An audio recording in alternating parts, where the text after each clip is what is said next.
Suprabhat, Namaskar. I am here with a person whose name is Narendra Vaishampayan, and he has worked on a very unique concept. He has worked on certain very fundamental basic goals which not only concern India but for the entire world, we can say. He has drafted a very fine blueprint which can be a very important factor while implementing the goals designed and directed by United Nations on sustainable development. The sixth goal is very important, which addresses conservation of water resources as well as good sanitation facilities across the globe. Let's talk to Narendraji himself. Narendraji. Namaste. So this was a very unique kind of thing, and it's not only concerned India, but if we look at it, it concerns really the entire globe. So tell us about how that idea germinated in your mind and from where the journey exactly started. So UN has set up the goal for sustainable development. The sixth important parameter is providing access to sanitation as well as clean water to everybody around the globe. When Swachh Bharat Abhiyan started in 2014, what I observed is the events like Wari, etc. There was no infrastructure provided, and then it was resulting into the open defecation. When Swachh Bharat Abhiyan started in 2014, India was having there are World Bank indexes which talks about ease of access to toilet, and India was having only 40% people within India had access to toilets all across the India. And then there were a lot of stories which were initiating, which were talking about though toilets are getting constructed, those are not getting used. We would have seen, somebody is making it as a storeroom, somebody is parking their ships and boats into those toilets. And then what I thought is we need to work on providing sanitation facilities or toilets for large public gatherings, because if larger public is using the toilet facilities, then they will realize the importance, then they will understand how it can be used, and then they will be habitual to use the toilets, and then the overall pattern or usage of those toilets will be kind of changed. And that's how I was thinking what can be done. Coming from urban area, I also used to face problem when I'm going into the remote areas and then when there are no toilets available.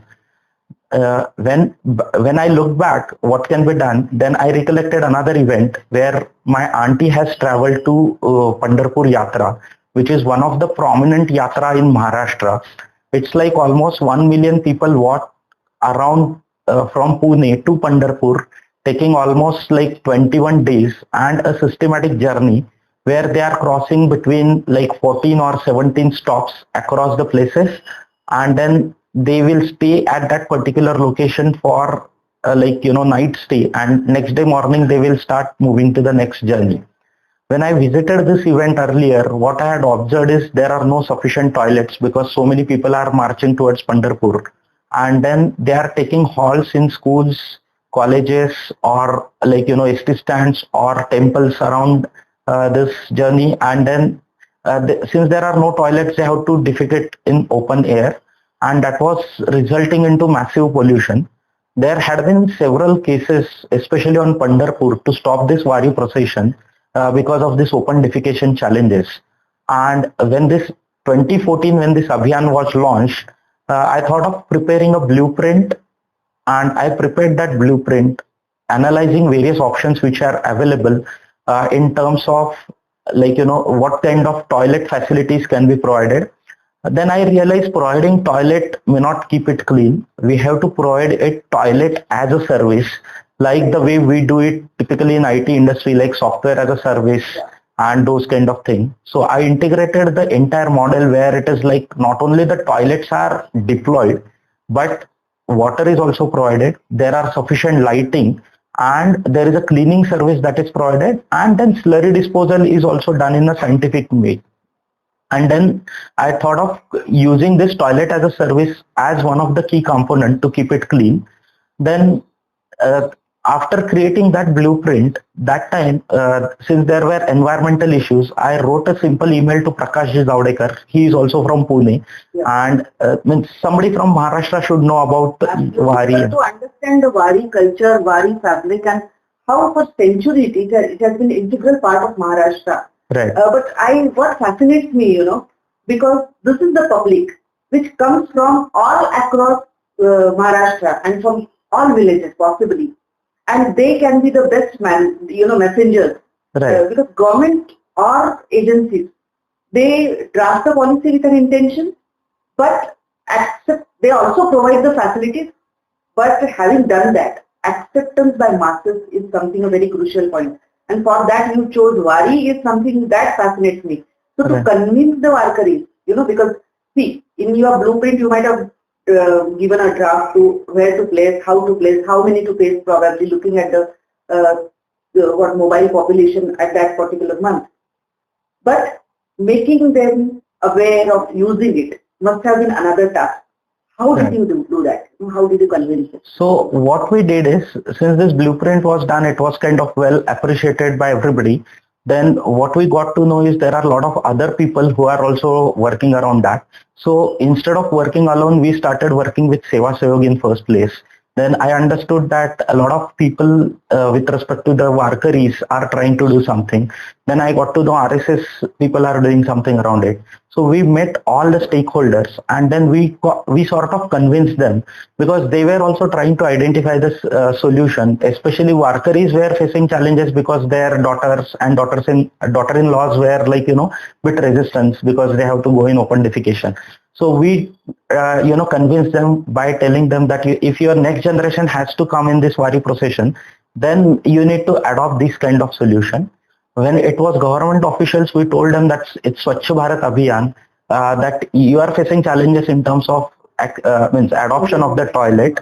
So this is the best way to kind of pilot it. Not only pilot it, but provide it for 21 days. And typically in Indian mythology, it said that, if we do it something for 21 days, right, then we become habitual to it.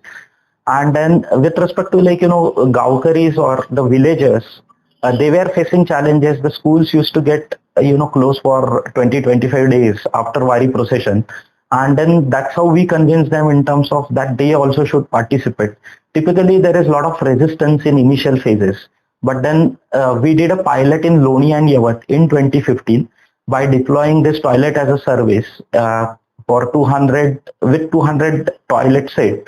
And then everybody was suspicious whether Warkaris will use it, how it will go.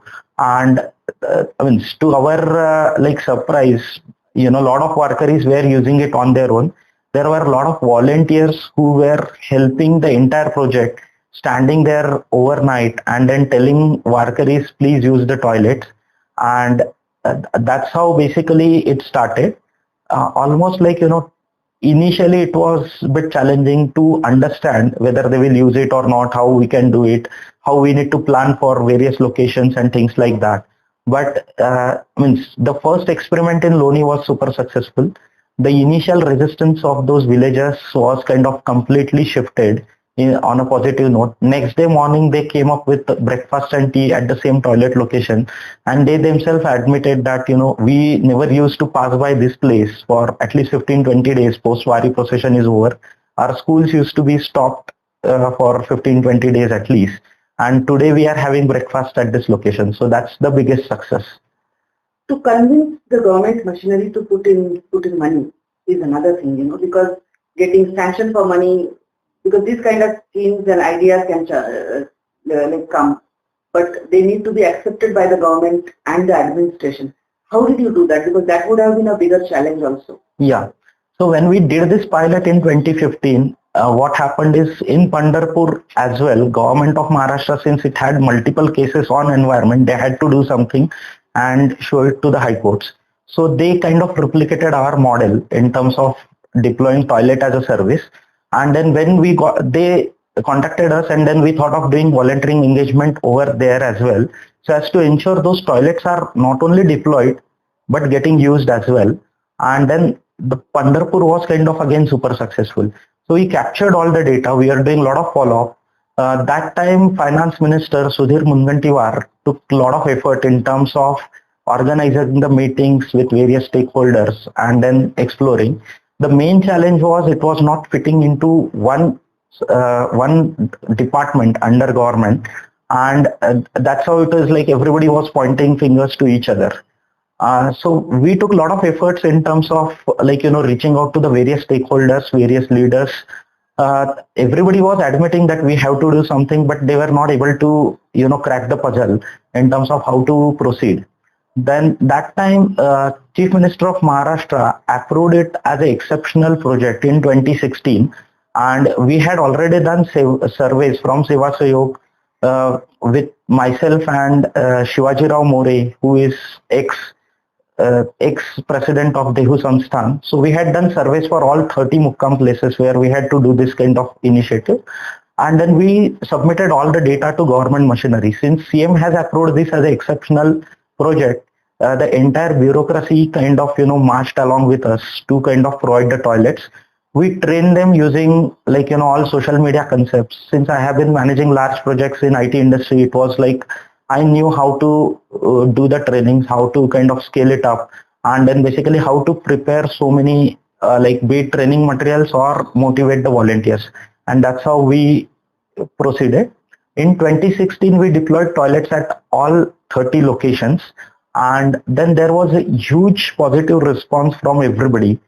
In terms of beat usage, there were almost 10,000 plus volunteers who were helping us that time on ground, who used to stand for their whole night and then tell this Warkaris like, please use the toilet. And then it was like super successful in 2016. And then rest is like history, because in 2017 I got a call from finance ministry, because what they realized is this cannot be fitted into one single department. Wari is passing by three different districts, so it cannot be again under one district. And that's how that time they made provision in state annual budget itself.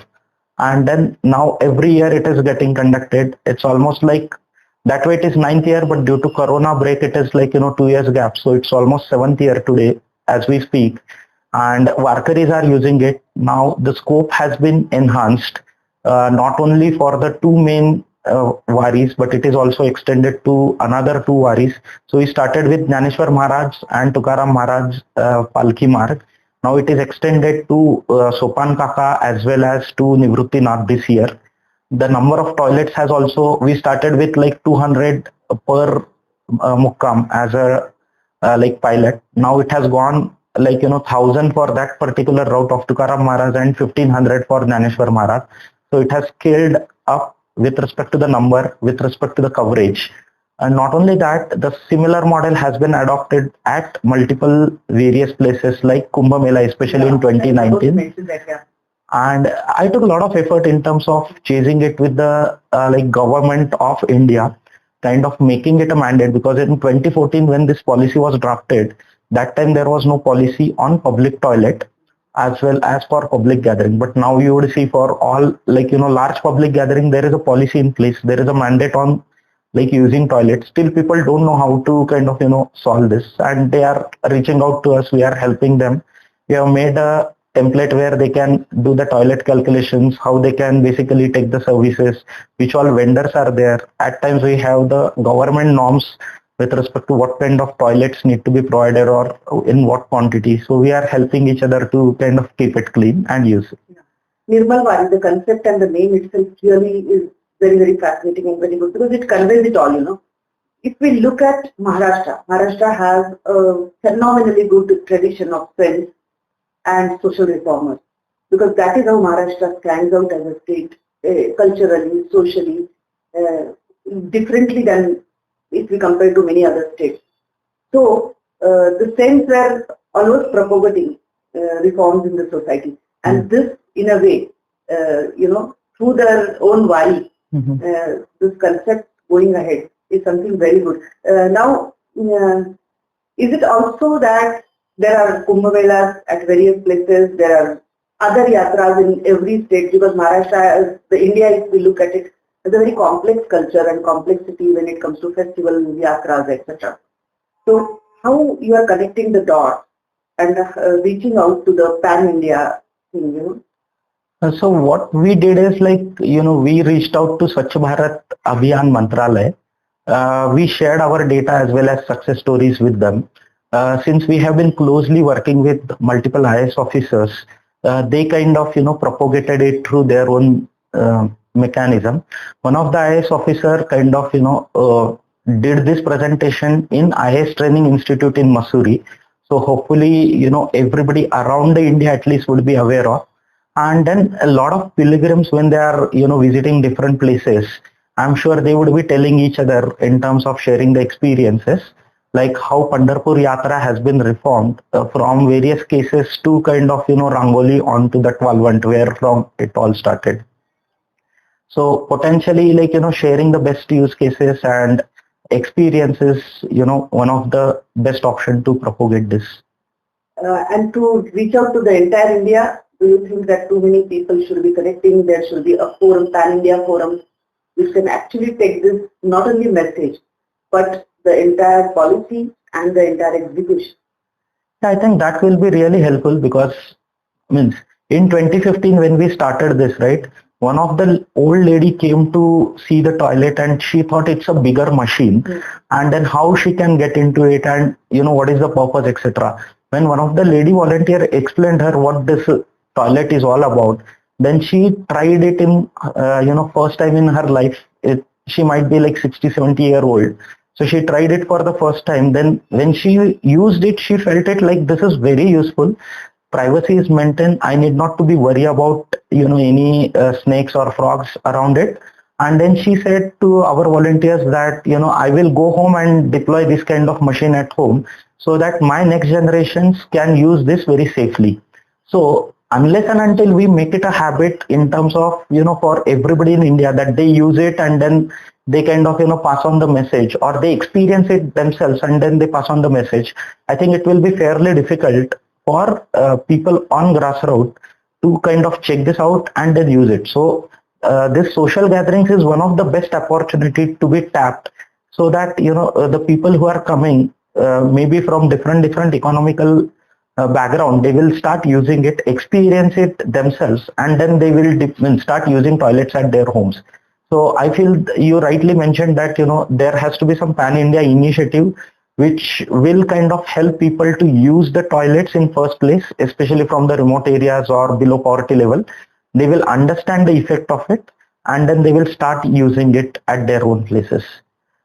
So thank you so much, Narendra, because the message is very big.